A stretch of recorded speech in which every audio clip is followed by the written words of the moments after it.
ಎಲ್ಲರಿಗೂ ನಮಸ್ಕಾರ. ಮೀನರಾಶಿಯವರು ಜೀವನದಲ್ಲಿ ಸಕ್ಸಸ್ ಆಗಬೇಕಾ? ಹಾಗಾದರೆ ಈ ಸಕ್ಸಸ್ ಫಾರ್ಮುಲಾನ ಖಂಡಿತವಾಗ್ಲೂ ಕೂಡ ನಿಮ್ಮ ಜೀವನದಲ್ಲಿ ಅಳವಡಿಸಿಕೊಳ್ಳಿ. ಇದರಿಂದಾಗಿ ನೀವು ಕೂಡ ನಿಮ್ಮ ಜೀವನದಲ್ಲಿ ಅಭಿವೃದ್ಧಿ ಆಗ್ತೀರಾ. ಆ ಸಕ್ಸಸ್ ಸೀಕ್ರೆಟ್ ಏನು ಅಂತ ಪರಿಪೂರ್ಣವಾಗಿ ತಿಳಿಸಿಕೊಡ್ತೀನಿ. ಅದಕ್ಕೂ ಮುನ್ನ ನೀವು ಕೂಡ ಮೀನರಾಶಿಯವರಾಗಿದ್ದರೆ ಈ ವಿಡಿಯೋಗೆ ಲೈಕ್ ಮಾಡಿ. ಹಾಗೆ ನೀವಿನ್ನೂ ನಮ್ಮ ಜ್ಯೋತಿಷ್ಯ ದರ್ಶನ ಚಾನಲ್ಗೆ ಸಬ್ಸ್ಕ್ರೈಬ್ ಆಗಿಲ್ಲ ಅಂದರೆ ಈಗಲೇ ಸಬ್ಸ್ಕ್ರೈಬ್ ಮಾಡಿ. ಹಾಗೆ ಪಕ್ಕದಲ್ಲಿ ಬರೋ ಬೆಲ್ ಐಕಾನನ್ನು ಕ್ಲಿಕ್ ಮಾಡಿ. ನಿಮ್ಮ ಸಮಸ್ಯೆಗಳಾದಂತಹ ಸತಿಪತಿ ಕಲಹ, ಪ್ರೀತಿಯಲ್ಲಿ ಮೋಸ, ಭೂಮಿ ವಿಚಾರ, ಕೋರ್ಟ್ ಕೇಸ್, ವ್ಯಾಪಾರ, ಹಣಕಾಸಿನ ತೊಂದರೆ, ಸಾಲಬಾಧೆ, ಸ್ತ್ರೀಯರು, ಗುಪ್ತ ಸಮಸ್ಯೆ, ಹೀಗೆ ಹಲವಾರು ಸಮಸ್ಯೆಗಳಿಗೆ ಶಾಶ್ವತ ಪರಿಹಾರ ಮಾಡಿಕೊಡುತ್ತಾರೆ. ಡಿಸ್ಪ್ಲೇ ಮೇಲೆ ಕಾಣುವ ಗುರುಜಿ ನಂಬರ್ಗೆ ಒಮ್ಮೆ ಕರೆ ಮಾಡಿ. ಮೀನರಾಶಿಯವರು ಹೆಚ್ಚಾಗಿ ಫೇಸ್ ಮಾಡುವಂತಹ ಸಮಸ್ಯೆ ಅಂದರೆ ತುಂಬಾ ಹತ್ತಿರದ ವ್ಯಕ್ತಿಗಳು, ತುಂಬಾ ನಂಬಿಕಸ್ಥ ವ್ಯಕ್ತಿಗಳು, ನೀವು ಅವರನ್ನೇ ಜೀವನ, ಅವರೇ ಸರ್ವಸ್ವ ಅಂತ ಅಂದುಕೊಂಡಿರ್ತೀರಾ. ಅಂತಹ ವ್ಯಕ್ತಿಗಳು ನಿಮಗೆ ತುಂಬಾ ಮನಸ್ಸಿಗೆ ನೋವನ್ನು ಕೊಡ್ತಾ ಇರ್ತಾರೆ. ಅದಕ್ಕೆ ವಿರುದ್ಧವಾಗಿ ನಿಮ್ಮ ಹಿಂದೆ ಪಿತೂರಿಯನ್ನ ಮಾಡಿ ಅವರೇ ನಿಮ್ಮ ಮನಸ್ಸನ್ನ ನೋವು ಮಾಡ್ತಾ ಇರ್ತಾರೆ. ಇದು ಮೀನರಾಶಿಯವರ ಅತ್ಯಂತ ದೊಡ್ಡ ಯುದ್ಧ ಅಂತ ಹೇಳಿದ್ರು ಕಮ್ಮಿ. ಅವರು ಈ ಒಂದು ಯುದ್ಧದಿಂದ ಹೊರಬರೋದು ಹೇಗೆ? ಅವರಿಗೆ ಇಷ್ಟಪಟ್ಟಂಥ ವ್ಯಕ್ತಿಗಳು ಅವರ ಮಾತನ್ನು ಕೇಳೋಕೆ ಏನು ಮಾಡಬೇಕು? ಅವರ ಕೆಲಸ ಕಾರ್ಯಗಳಲ್ಲಿ ಅಭಿವೃದ್ಧಿ ಆಗಬೇಕು, ಅದಕ್ಕೆ ಏನು ಮಾಡಬೇಕು ಅನ್ನೋದರ ಬಗ್ಗೆ ತಿಳಿಸಿಕೊಡ್ತೀನಿ. ಮೀನರಾಶಿಯ ಅಧಿಪತಿ ಗುರು. ಈ ಒಂದು ಗುರು ಮೀನರಾಶಿಯ ಅಧಿಪತಿಯಾಗಿರುವುದರಿಂದ ನೀವು ನಿಮ್ಮ ಜೀವನದಲ್ಲಿ ಎಂತಹ ಸೋಲನ್ನು ಎದುರಿಸಿದ್ರೂ ಕೂಡ ಎದ್ದು ನಿಲ್ಲುವಂತಹ ಶಕ್ತಿ ಗುರು ನಿಮಗೆ ಕೊಡ್ತಾನೆ.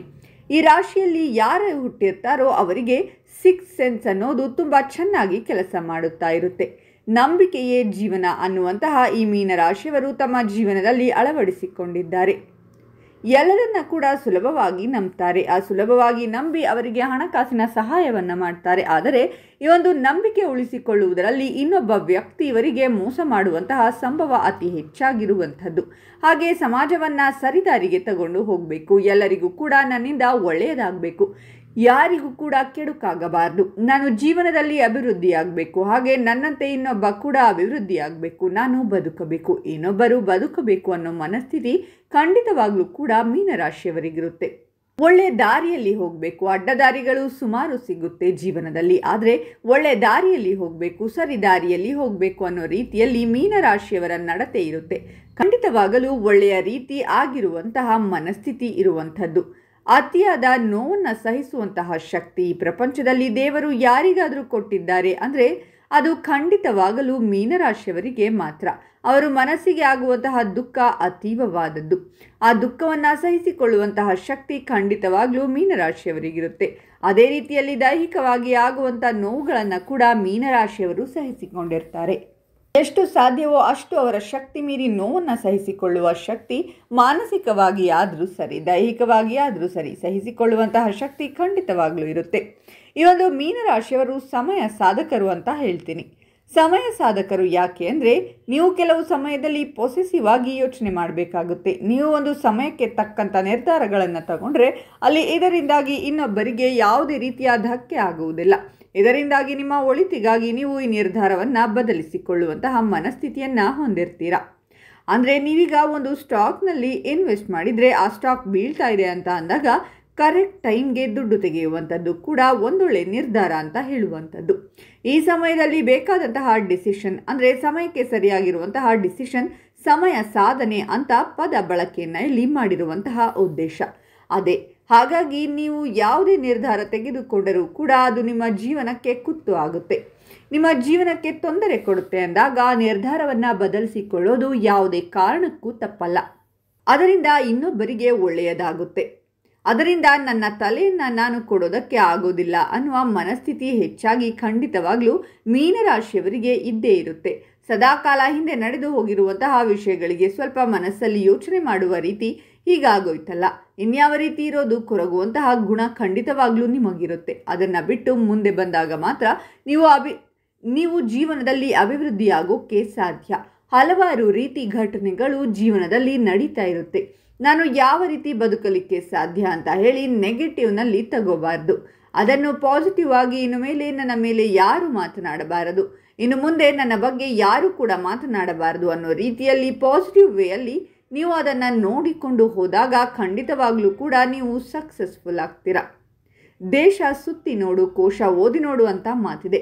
ಈ ಮಾತು ಈ ಮೀನರಾಶಿಯವರಿಗೆ ತುಂಬ ಚೆನ್ನಾಗಿ ಹೊಂದುತ್ತೆ. ಯಾಕಂದರೆ ಮೀನರಾಶಿಯವರು ಒಂದು ಓದುವುದರಲ್ಲಿ ತುಂಬ ಮುಂದೆ ಇರ್ತಾರೆ. ಇಲ್ಲ ಅಂದರೆ ಓದ್ತಾನೆ, ಇದರಲ್ಲಿ ಎಲ್ಲವನ್ನೂ ಕೂಡ ಮಾಡಬೇಕು. ಇನ್ನೊಂದು ಜೀವನ ಬರುತ್ತೋ ಬರಲ್ವೋ ಅಂತ ನಮಗೆ ಗೊತ್ತಿಲ್ಲ, ಆದರೆ ಇರುವಂತಹ ಈ ಜೀವನದಲ್ಲಿ ಎಲ್ಲ ರೀತಿಯ ಸುಖ ದುಃಖಗಳನ್ನು ಅನುಭವಿಸಬೇಕು ಅನ್ನೋ ಮನಸ್ಥಿತಿ ಖಂಡಿತವಾಗ್ಲೂ ಕೂಡ ನಿಮಗೆ ಇದ್ದೇ ಇರುತ್ತೆ. ಅದರಿಂದ ನೀವು ಈ ಕ್ಷಣವನ್ನು ಎಂಜಾಯ್ ಮಾಡುವುದನ್ನು ಕಲಿಯಿರಿ. ಹಾಗೆ ನಾಳೆ ಬಗ್ಗೆ ಚಿಂತೆ ಮಾಡಿ ಜೀವನದಲ್ಲಿ ಕೊರಗುವುದಕ್ಕಿಂತ ಮುಂದೆ ಸಾಗುವುದು ಉತ್ತಮ. ಹಿಂದೆ ನಡೆದ ಘಟನೆಗಳ ಬಗ್ಗೆ ಚಿಂತೆ ಮಾಡಿ ಕೊರಗೋಕ್ಕಿಂತ ಮುಂದೆ ಜೀವನ ಯಾವ ರೀತಿ ಇರಬೇಕು, ಯಾವ ರೀತಿ ಹೋಗಬೇಕು ಅಂತ ಅದರ ಬಗ್ಗೆ ನೀವು ಯೋಚನೆ ಮಾಡಿದಾಗ ಇರುವುದೊಂದೇ ಜೀವನ ಅಂತ ಜೀವನವನ್ನು ನಡೆಸಿ ಖಂಡಿತವಾಗ್ಲೂ ಕೂಡ ನಿಮಗೆ ಎಲ್ಲ ರೀತಿಯಲ್ಲೂ ಸರಿದಾರಿಯಲ್ಲಿ ಹೋದಾಗ ಯಾವುದೇ ತೊಂದರೆಗಳಾಗುವುದಿಲ್ಲ. ಕಮ್ಯುನಿಕೇಷನ್ ಸ್ಕಿಲ್ಸ್ ಅಂದರೆ ಎಲ್ಲೇ ಹೋದರೂ ಕೂಡ ಅವರಿಗೆ ಸಂಪರ್ಕ ಜಾಸ್ತಿ ಇರುತ್ತೆ. ಫ್ರೆಂಡ್ಸ್ ಸರ್ಕಲ್ ಮೀನರಾಶಿಯವರಿಗೆ ಜಾಸ್ತಿ ಇರುತ್ತೆ. ಚಂಚಲತೆ ಅನ್ನೋದು ಮನಸ್ಸಲ್ಲಿ ತುಂಬಿ ತುಳುಕಾಡುತ್ತಿದ್ದರೂ ಕೂಡ ಎಲ್ಲೇ ಹೋದರೂ ಒಬ್ಬರ ಹತ್ತಿರ ಸಿಟ್ಟಾಗಿದ್ದರೂ ಹೋಗಿ ಮಾತನಾಡಿಸುವ ಗುಣ ಖಂಡಿತವಾಗ್ಲೂ ಮೀನರಾಶಿಯವರಿಗಿರುತ್ತೆ. ಇವರಿಗೆ ಎಲ್ಲರೂ ಮೋಸ ಮಾಡುತ್ತಾರೆ, ಎಲ್ಲರೂ ಕೂಡ ತುಂಬ ನೋವನ್ನು ಕೊಟ್ಟಿರ್ತಾರೆ. ಜೀವನದಲ್ಲಿ ಹಲವಾರು ರೀತಿಯ ಅಡೆತಡೆಗಳಿಂದಾಗಿ ಇವರಿಗೆ ಒಂದು ಅಭಿವೃದ್ಧಿ ಇಲ್ಲದೆ ಮಾಡ್ತಾರೆ. ಇವರಿಗೆ ತುಂಬ ರೀತಿ ಒಂದು ಹಿತಶತ್ರುಗಳು ಜಾಸ್ತಿ ಆಗ್ತಾ ಇರ್ತಾರೆ. ಅಂದರೆ ಇವರು ಏನೇ ಮಾಡಿದರೂ ಇವನನ್ನು ತುಳಿಯೋಕೆ ಆಗ್ತಾ ಇಲ್ಲ, ಮತ್ತೆ ಎದ್ದು ನಿಲ್ತಾನೆ ಎನ್ನುವ ಹಿತಶತ್ರುಗಳು ನಿಮ್ಮ ಸುತ್ತಮುತ್ತ ಇದ್ದೇ ಇರ್ತಾರೆ. ಇವರು ತುಂಬ ಸ್ಪಿರಿಚುವಲ್ ಪರ್ಸನ್. ಪೂಜೆ ಪುನಸ್ಕಾರಗಳು ಬಗ್ಗೆ ಜಾಸ್ತಿ ಆಸಕ್ತಿ ಇರುತ್ತೆ. ದೇವಸ್ಥಾನಕ್ಕೆ ಹೋಗುವಂಥದ್ದು, ಅಲ್ಲಿನ ಇತಿಹಾಸ ತಿಳಿದುಕೊಳ್ಳುವಂಥದ್ದು, ದೇವಸ್ಥಾನದ ಕೆಲಸ ಕಾರ್ಯಗಳಿಗೆ ಮುಂದೆ ಹೋಗುವಂಥ ಆಸಕ್ತಿ ಇರುತ್ತೆ. ತುಂಬ ಮೃದುವಾಗಿರುವಂತಹ ಮನಸ್ಸಿನವರು. ಇದರಿಂದಾಗಿ ನೀವು ಜೀವನದಲ್ಲಿ ಹಲವಾರು ರೀತಿಯಾದಂತಹ ಕಷ್ಟಗಳನ್ನು ಅನುಭವಿಸುತ್ತಿದ್ದೀರಾ. ಎಲ್ಲಿಯವರೆಗೂ ಕಷ್ಟಗಳನ್ನು ಅನುಭವಿಸಲು ಸಾಧ್ಯವೋ ಎಲ್ಲವನ್ನೂ ಒಳಗಿಟ್ಟುಕೊಂಡು ಕಷ್ಟಗಳನ್ನು ನೀವೇ ಅನುಭವಿಸಿಕೊಂಡು ನಗುಮುಖದಿಂದಲೇ ಇರ್ತೀರಾ. ಗಂಡ ಹೆಂಡತಿ ನಡುವೆ ಇರುವ ಜಗಳಗಳು, ಮನಸ್ತಾಪಗಳು ಕಡಿಮೆಯಾಗಬೇಕು. ನೀವು ಜೀವನದಲ್ಲಿ ಬೆಳೆಯಬೇಕು ಹಾಗೂ ನಿಮ್ಮ ಉದ್ಯೋಗದಲ್ಲಿ ಮುಂದುವರಿಯಬೇಕು ಅನ್ನೋದಾದರೆ ಎಲ್ಲವೂ ಸಕ್ಸಸ್ ಆಗುತ್ತೆ. ಇನ್ನು ಈ ರಾಶಿಯವರು ಮಾಡಬೇಕಾದ ಮೂಲ ಪರಿಹಾರಗಳು ಏನು ಅಂದರೆ, ಮೊದಲಾಗಿ ಗುರುವಿನ ಆರಾಧನೆ ಮಾಡಬೇಕು.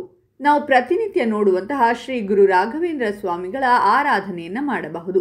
ಸಾಯಿಬಾಬಾ ಆಗಿರಬಹುದು ಅಥವಾ ಗುರು ದತ್ತಾತ್ರೇಯರಾಗಿರಬಹುದು.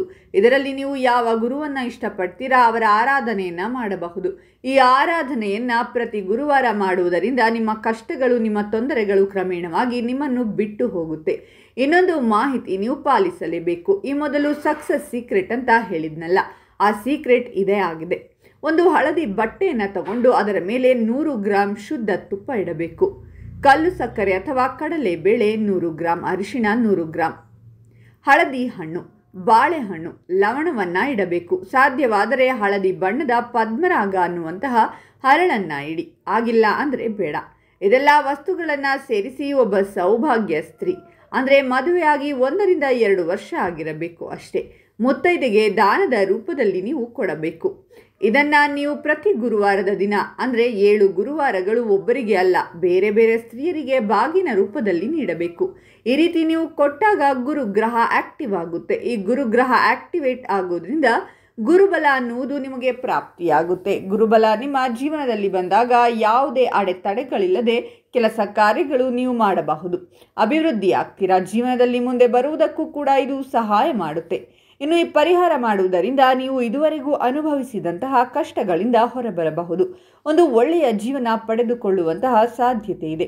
ಇಲ್ಲವಾದರೆ ನೀವು ಅದೇ ಜಂಜಾಟಗಳಲ್ಲಿ ನರಳಾಡಬೇಕಾಗುತ್ತೆ. ಇನ್ನು ದೊಡ್ಡ ಸಮಸ್ಯೆಗಳನ್ನು ಎದುರಿಸಬೇಕಾಗುತ್ತದೆ. ದೈವ ಬಲ ಹೆಚ್ಚಾಗಿ ಬೇಕು. ಹಾಗಾಗಿ ತಪ್ಪದೇ ಮೀನರಾಶಿಯವರು ಇದನ್ನು ಪಾಲಿಸಿ ಜೀವನದಲ್ಲಿ ಮುಂದೆ ಬರುವಂತಹ ಕಂಟಕಗಳಿಂದ ಪಾರಾಗಬಹುದು. ಇನ್ನು ಈ ಮಾಹಿತಿಯನ್ನು ನಿಮ್ಮ ಎಲ್ಲ ಮೀನರಾಶಿಯ ಸ್ನೇಹಿತರಿಗೂ ಶೇರ್ ಮಾಡಿ. ಇದರಿಂದ ಅವರು ಕೂಡ ಕಷ್ಟಗಳಿಂದ ಹೊರಬರುವಂತಾಗಲಿ, ನಿಮಗೂ ಒಳಿತಾಗುತ್ತದೆ. ಇದರ ಬಗ್ಗೆ ನಿಮ್ಮ ಅನಿಸಿಕೆಗಳನ್ನು ಕಾಮೆಂಟ್ನಲ್ಲಿ ತಿಳಿಸಿ.